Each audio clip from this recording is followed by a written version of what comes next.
At Craven Cottage was David Croft. Adams forward. Good turn, but back there well is Tom Kelly.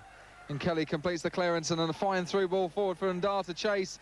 Ndar pressing down on goal. Skip makes the first tackle. Shot! And not wide of the post at all from Jamie Ndar. Looking for Cusack or Brazil. No, instead changes his mind. First time Jupp's taken a short throw. Barkas flicks on to the far post, looking for Blake. Blake does well to keep it in play. Adams tries the chip. Cusack in the centre. And a complete miss kick in front of goal. The linesman's flag had gone. It was Michael Meissen in the end, who from about 3 yards managed to totally miss-kick the ball.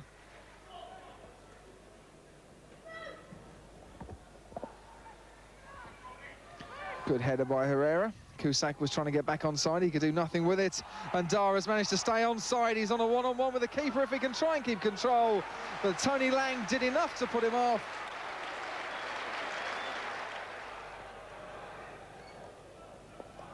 Brazil now, down by the corner flag. Chris Curran gets the challenge in for a throw-in. Right down by the goal line. Brazil knocks it back, swung in by Adams, looking for Thomas in the area. Thomas leaping well. Couldn't get any power behind the header, and still Torquay have some work to do to clear it. The ball finds Herrera on this near side. Herrera swings the ball back in. Cusack arriving, and there's Barkas, and the ball is in the back of the net. Poor Simon Travis. It came back out to the number 3, Robbie Herrera. Swung it into the far post. Lee Barkas and Simon Travis went for it. Barkas got no power behind the challenge and trickled over the line with Ashley Bayes well beaten.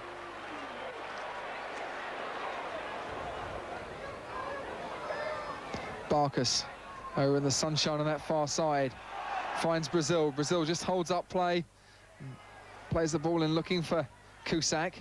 Cleared, and Jupp will find Brazil, and a good ball through for Brazil. This time it does find Cusack. Crosses, and there's the number 11 of Mickey Adams at the far post. And the Fulham skipper makes it 2. As for the second time of asking, Gary Brazil fed Nick Cusack. Cusack ran into the area, perfect cross to the far post, and a simple header for Mickey Adams straight into an open net to make it Fulham 2, Torquay 0.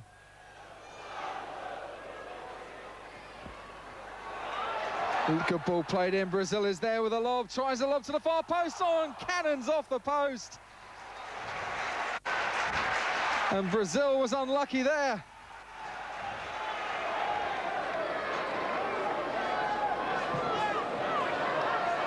The corner is swung in. Angus gets the header at the far post. Is Michael Meissen. An instinctive header from him. Had just sailed over the bar. Hall spreading the ball out to the flank again for Hathaway. Hathaway does well to keep the ball in play. Skips past the challenge of Adams. Cross coming in, taken off the fist of Lang. And the shot coming in and cannoning off the bar. And that the closest Torquay have come yet. The referee has awarded the free kick. No need for the histrionics. And played quickly by Martin Thomas, looking for Hamill, and a bad header back. And that's 3. The free kick was taken quickly. Torquay for the second time caught napping. And Lee Barrow made a complete hash of the back pass.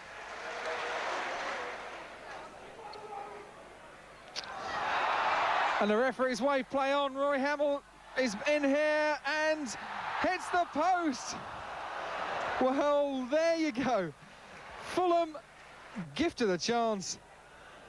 And when rounding Ashley Bayes, could only find the post.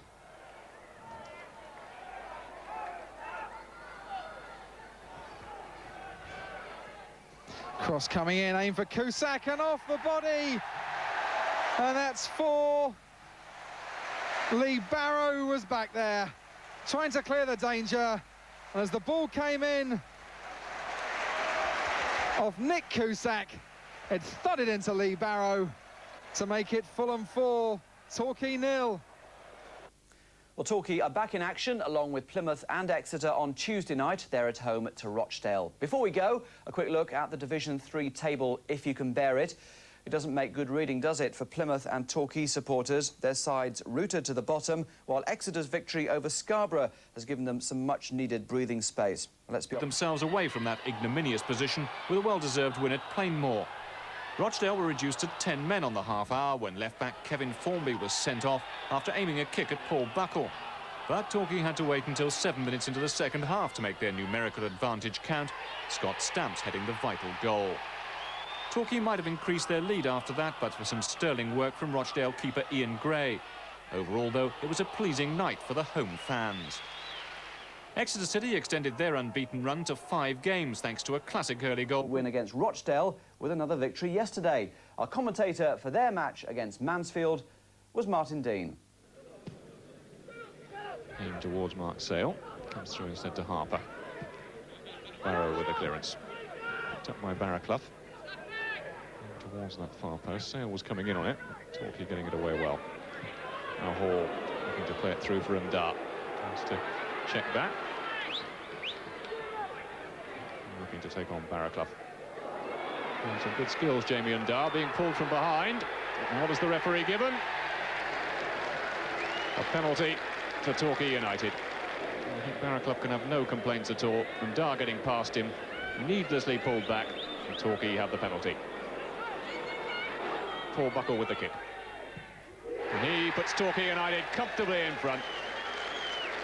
A boost of an early goal, just what they wanted to hear here at Plainmoor. Kelly anxious to get on with things. Barrow knocking it back through. Not a good ball. Doolan can get it away. Not far though. Now Hall trying the shot. Almost catching Ian Bowling napping.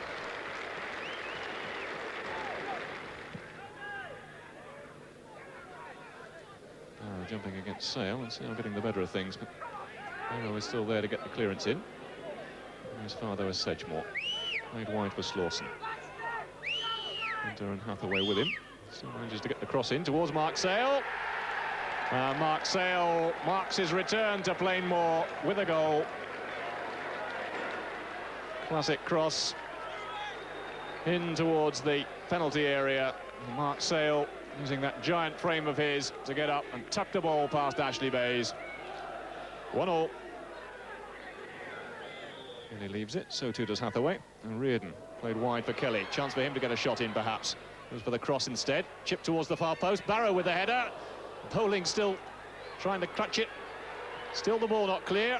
Buckle, Barrow, and Ndar off the post. And Ndar again. And now Curran. And eventually Mansfield scramble it away. And it makes you wonder how that ball stayed out.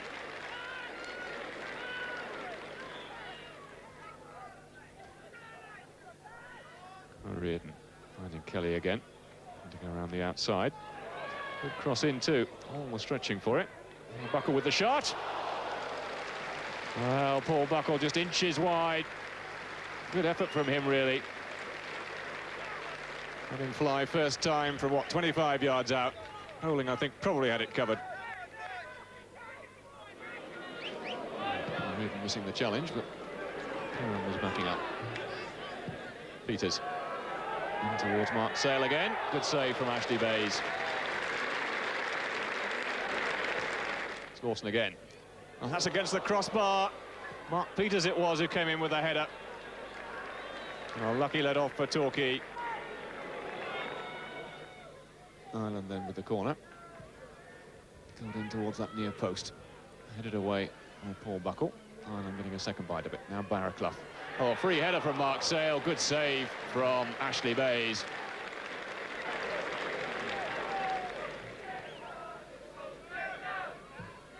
Winter with the cross. Call underneath it. And Ndar is in there challenging for it. And Ndar looking to get the shot in. Oh, into the side netting. And for the first time in this second half, Jamie Ndar. Well, there's some problems in that Mansfield defence. I think if we'd have taken our chances, same old story, the more goals you score, the more chance you have of winning the game. And the first half, we created quite a few things, a lot of scrambles in the Mansfield goal, 6-yard box really. But we couldn't convert them. Little things that we'd worked on and pressurised play. There was, you know, a lot of good stuff, but the ball wasn't ending up in the back of the net on a regular basis. When it did from the penalty spot, it was the lift that we needed. And as I say, we needed to add to what we didn't, and we got punished because of it. It's just as if things haven't quite fallen into place for you, isn't it, so far? Yeah, as I say, the late arrival of the new players didn't help. If we could have got them at an earlier time, I mean, we tried like hell to get players in. All through the summer, we weren't successful in our attempts, but they're here now, and as I say, they are learning quickly, and hopefully, as I say, by next week we'll have progressed a little bit more in the understanding of the whole team, and as I say, hopefully that will reflect in the performance. Well, while Plymouth and Torquay have taken a while to get going, the defensive problems seem to have been ironed out. But with a big cup match at Norwich less than 2 weeks away now, there's still plenty to occupy the mind of manager Don O'Riordan. Martin Dean was up at Ninian Park for yesterday's match against Cardiff.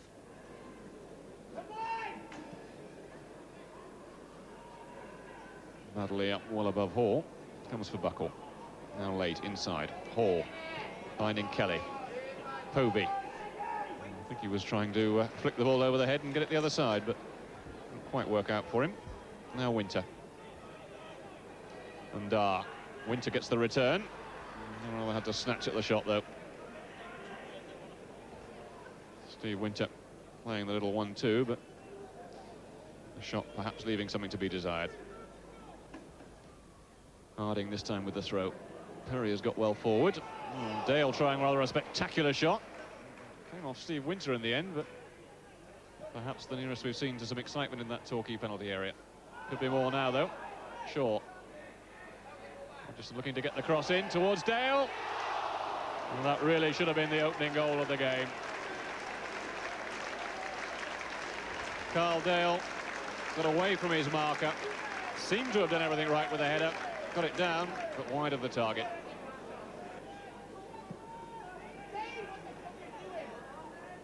Stamps with the header clear. Comes for Dobbs. Straight into the arms of Ashley Bayes. Not a bad effort from Gerald Dobbs. First time from the edge of the penalty area. Rogerson then with the corner. Came off Stamps' head. The ball not clear, though. It comes for Dobbs. Good save from Bayes. Still the ball not clear. And now Stamps can get it away. That's the nearest we've seen to a goal. Gerald Dobbs getting away on the far post. Good low shot in. And Ashley Bayes making a crucial save. Good jump from Ian Gore. Now late. Chance for him to make a run. Brazil getting a foot in. Late still challenging for it. Managing to find Mark Hall. Hall trying the shot. Well smothered by David Williams.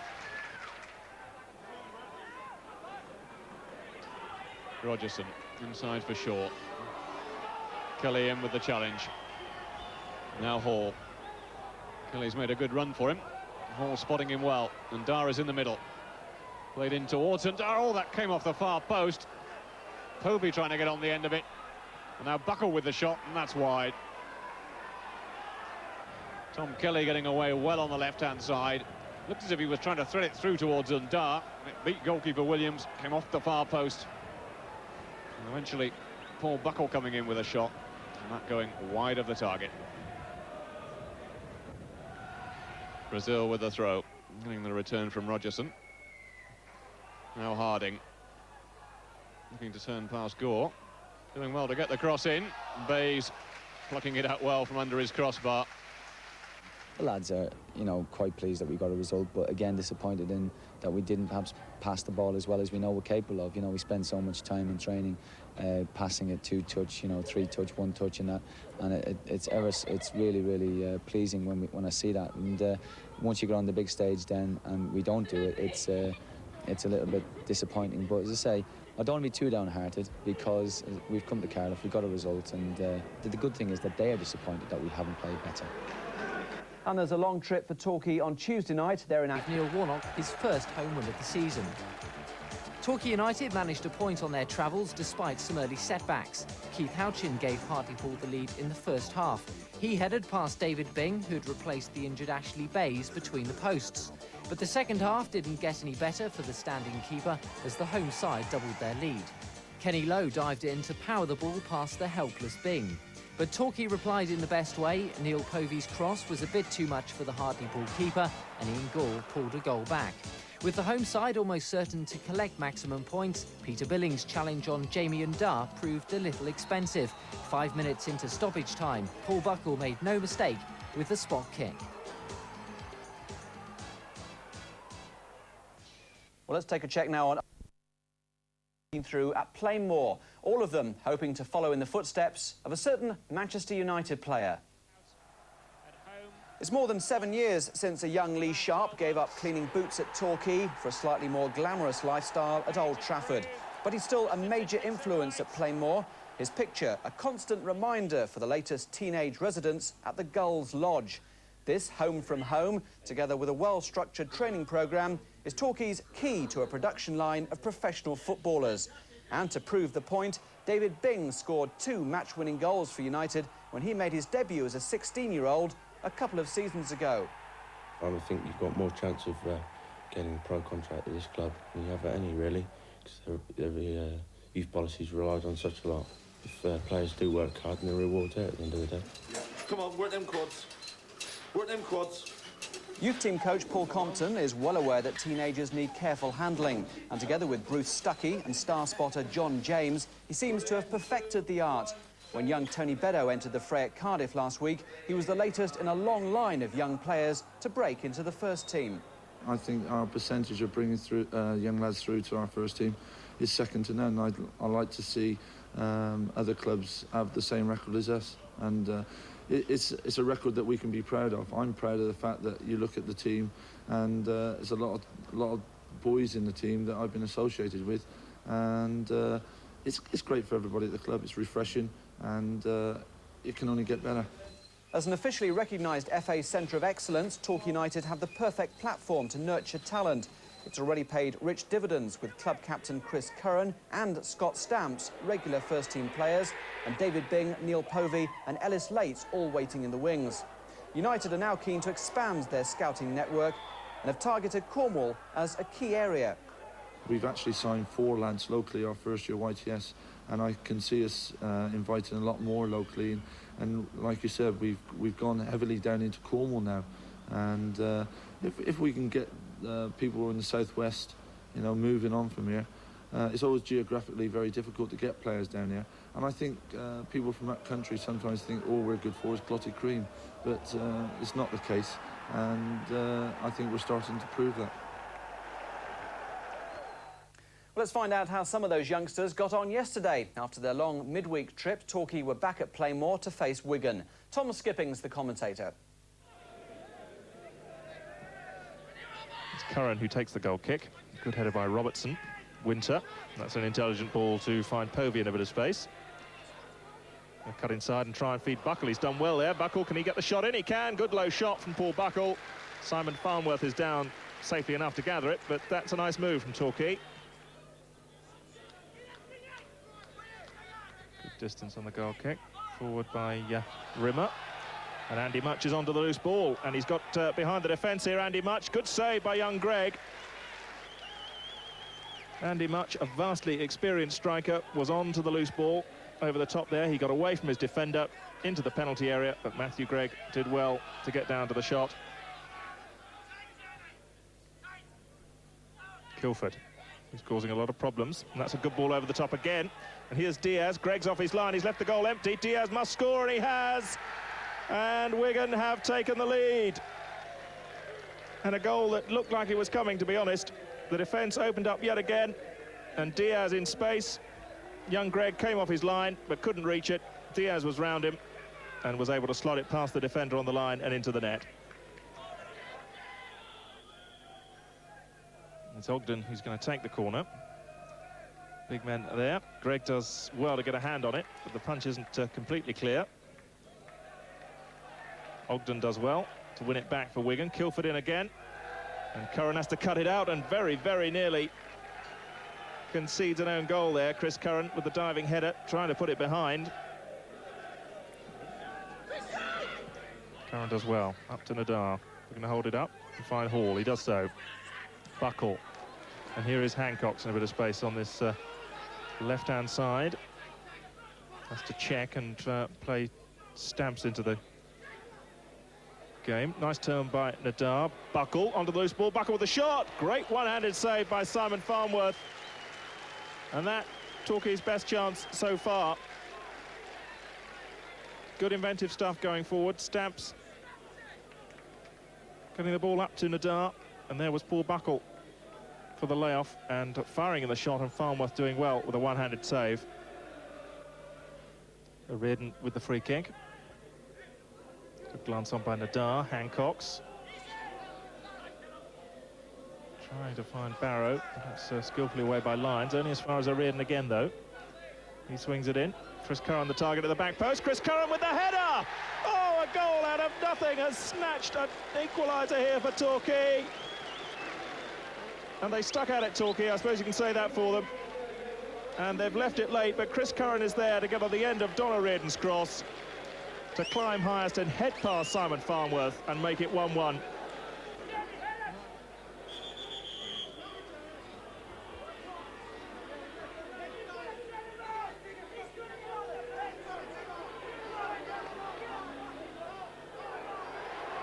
Reardon and John Butler getting involved in a fairly nasty flare-up, which all started from Butler losing his boot.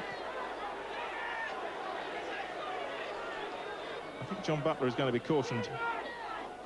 In fact, he's been sent off. Well, John Butler has been sent off by Paul Razier, the referee. And it's just a booking for Donna Reardon. John Butler has gone.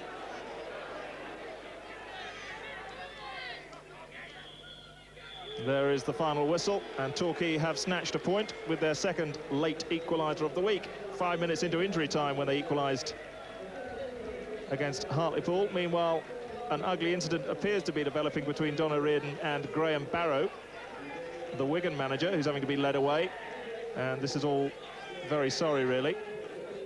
All their players have put the blame on me and the manager, which I thought was totally unfair. Because at the end of the day, we're trying to win the game. He's wasting time. The rules are he's got to go off and put the boot on there, and he didn't do it. And the referee said he booked me for an involvement. He didn't actually specify what the involvement was. But again, I'm not sure whether the referee just lost it for a minute. But I've got no guilt at all as far as the incident is concerned. So plenty of talking points then at Plainmoor, at least for City's example, and caused a major shock in their second round first leg tie against Norwich City. So, could they put their indifferent league form behind them and rise to the occasion? Our commentator, Martin Dean.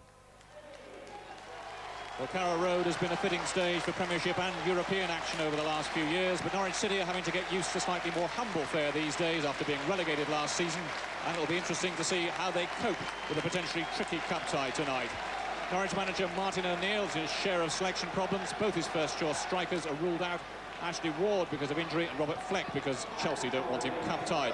Andy Marshall's given a run-out in goal pending Brian Gunn's 2-match suspension. And O'Neill also gives a debut to 18-year-old winger Carl Simpson, a first-year professional who comes in for Neil Adams.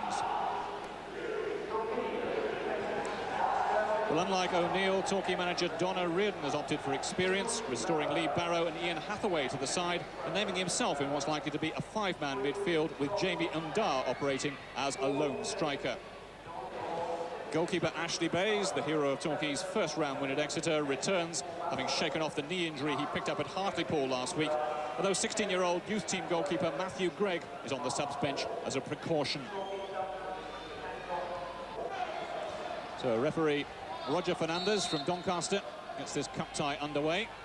Torquay United playing in a change strip of blue tonight because of the canary yellow of Norwich City. Norwich, of course, having won this competition way back in 1985. Will start as clear favourites for this match tonight. Torquay, for their part, will be hoping to just keep that scoreline tight. As I say, operating probably with a five-man midfield, with Jamie Undar, the lone front runner, although they want to see fullbacks like Scott Stamps getting forward, just trying to close down the defenders whenever they can. Daryl Such then with the throw. Donna Reardon getting involved in a slight tangle with Mike Sherrin. Now Bowen. Throwing the ball wide. Darren, long ball forward, intended for Akinbaye. Chris Curran going with him. Akinbaye doing quite well to keep the ball in play, but Torquay eventually winning the throw. Lee Barrow will take it.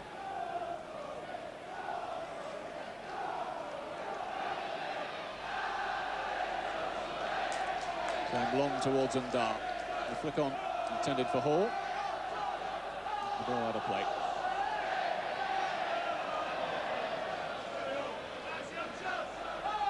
Bowen then getting the ball forward to Akinbaye. He can't control it. Given away again. Crooks playing the ball wide for Sherrin. Sherrin looking to pull it back. And tucked away for the first corner of the game. Mike Sherrin back in the side. £800,000 buy from Manchester City.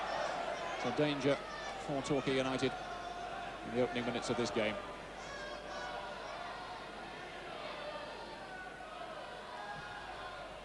Played in towards Spencer Pryor with the header, and Ashley Bayes being forced to touch it over the top. Well, in fact, the referee deciding that Bayes was actually balked as he went for that one. Pryor getting up well for the header.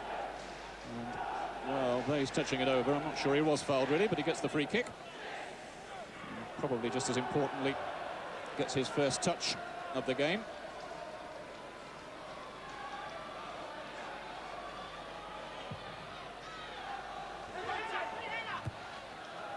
It's out of play. John James, chief scout at Torquay. It certainly looks tense. Now Newsom. Plenty of space opening up in front of him. Kelly has come across to close it down. Sherrin leaving it for Newsom. Now Simpson. Chance for him to do something with his first real touch. Good cross in. He couldn't quite get on the end of it. Still the ball not clear. Newsom finding Bowen. Played forward for Darren Eady. Barrow going with him. Just trying to show him the outside. And making a good challenge as well.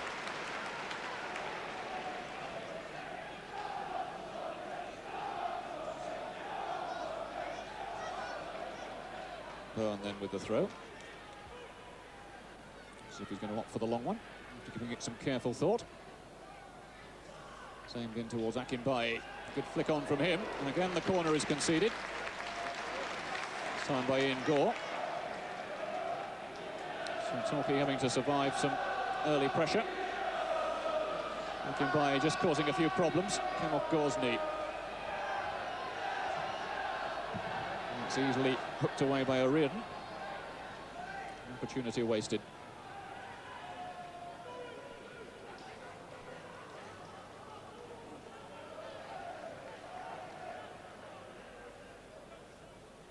Eady looking to get the cross in. And out of play for the goal kick.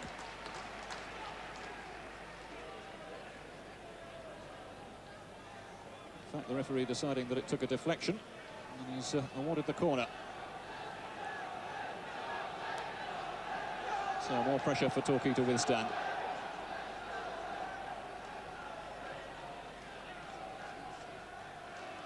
Simpson curling it in once more. Away by O'Riordan. Only as far as Crook. Torquay do get it away this time. And Hall, well, they're missing his kick. A chance for Hathaway to break now. He's got away from Daryl Such.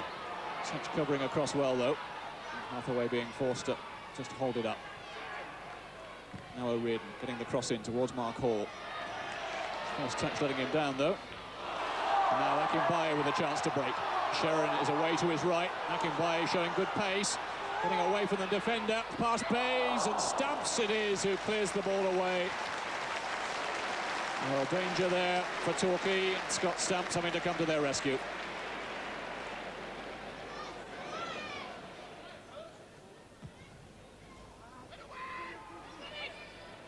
And trying to put a bit of pressure on. Comes for Hall. And Hall going for the shot. Took a bit of a deflection and has gone away for the corner. We'll give Torquay a little bit of encouragement.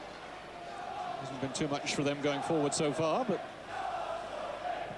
Dar just making a bit of a nuisance of himself. Hall letting fly, took a deflection well wide in the end. Torquay get the corner. Ian Hathaway will take it. Held in towards the near post, but headed away fairly comfortably by Johnson. He will now complete the clearance. Hathaway doing well to keep it in play. Now Reardon. Played forward towards Mark Hall, who made a good run. Looking to set it back for Ndar, but possibly felt that Mark Hall might have been better going on and trying the shot himself there.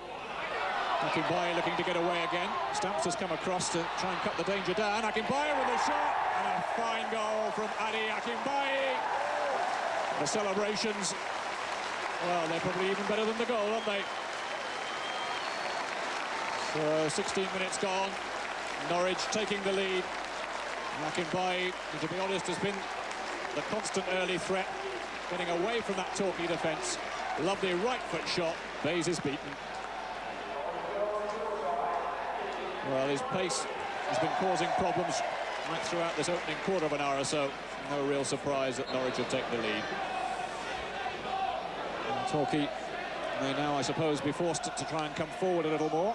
They'll want to not concede any more goals tonight. Perhaps if they can keep it to a single goal, it'll make the second leg playing more interesting. On the evidence of what we've seen so far, it's going to be quite difficult for them.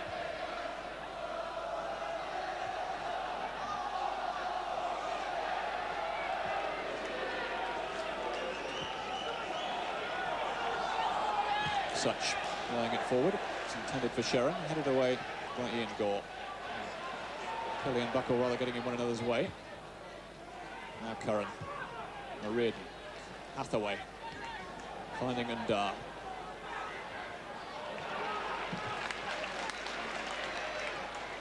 Newsom. Now Such.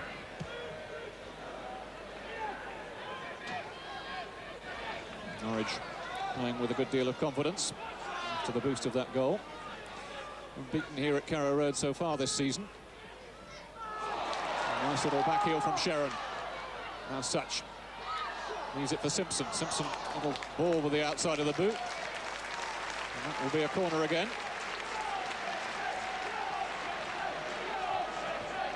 A nice little interchange here. Simpson's final shot, just taking a deflection away for the corner. Simpson has gone across to take it. Held in towards that near post. Still not clear. Crooks with the shot. And Ian Crook makes it 2. The Torquay players unhappy. The referee's decision is a goal, and Ian Crook has scored it. They're claiming that there was a bit of pushing and shoving there. Crook in with the shot. Certainly did look as if there may have been a Norwich player offside when the ball was struck as Torquay came out. Torquay players incensed about that, I think. Ndar keeping control well. Now Stamps looking to get past Simpson, which he does. Ndar just losing his footing. Does well to recover though. We'll try the shot. Marshall not really tested. Perhaps a step in the right direction. Jamie Ndar still looking for his first goal. And joining Torquay from Kingstonian. Probably going to need a slightly better effort than that, I'm afraid.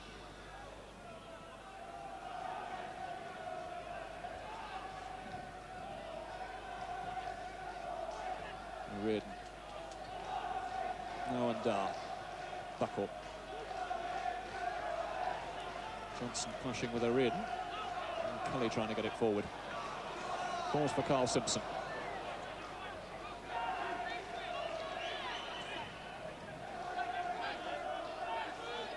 Crook looking to spread it wide for Eadie. Barrow climbing well for that one though.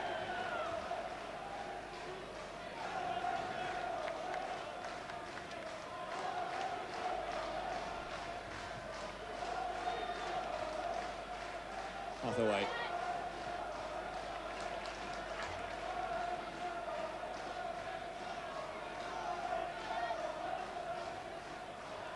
Barrow with the throw. Kelly. Now Buckle. Made wide for Mark Hall. Stamps going on the overlap. Comes to O'Riordan. Now Stamps made a good run. Looks comfortable in the end for Spencer Pryor.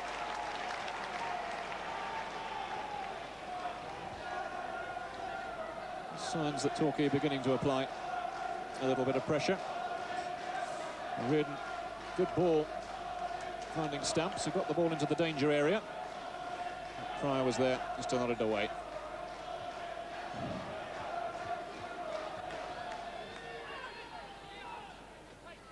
Newsom finding Sharon. Now Such. Sharon making the run for him. Getting away from Ian Gore, who does well to recover.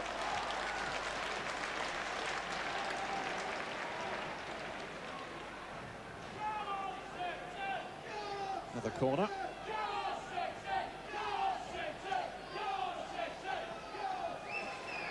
Newsom inevitably going up for it.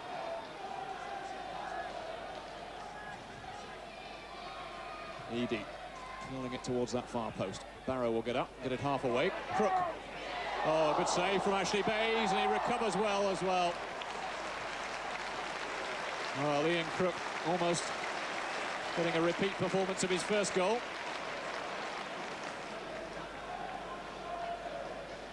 Corner towards that far post.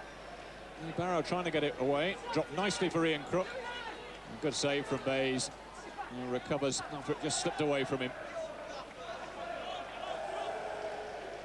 Crook is clearly the danger man at these corner situations. Kept it down well. And Bayes right behind it.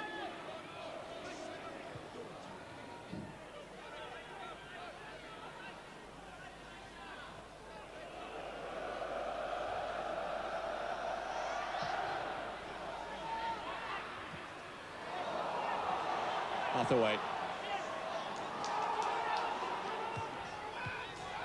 It's cut out by Newsom. Now Akinbaye looking to get away from Gore. His pace is really electric. Ali Akinbaye came off current. Now Edie. Blocked by Lee Barrow. Once again, Akinbaye causing problems.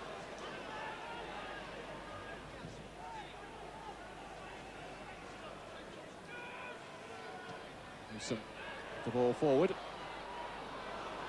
Now Sharon with the shot. Oh, Mike Sharon makes it 3. Well, you got the feeling that another goal was looking inevitable. And Mike Sharon will be pleased that it's him who scored it. A little bit of a lean time. He struck that one well, right into the bottom corner. It's his second of the season.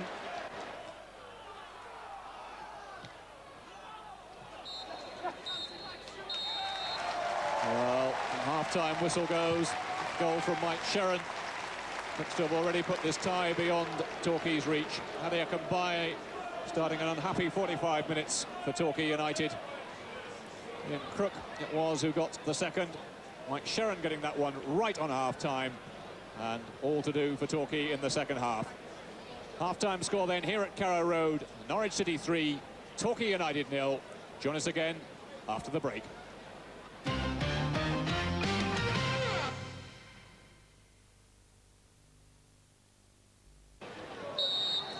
Welcome back as Norwich City get this second half underway, leading by 3 goals to 0, and already looking as if they may have killed this tie stone dead. Torquay, of course, will have other ideas, and who knows if they can perhaps snatch an away goal here. They might yet keep things alive. No sign of that at the moment as Darren Eadie gets forward. Dangerous cross, Akinbaye.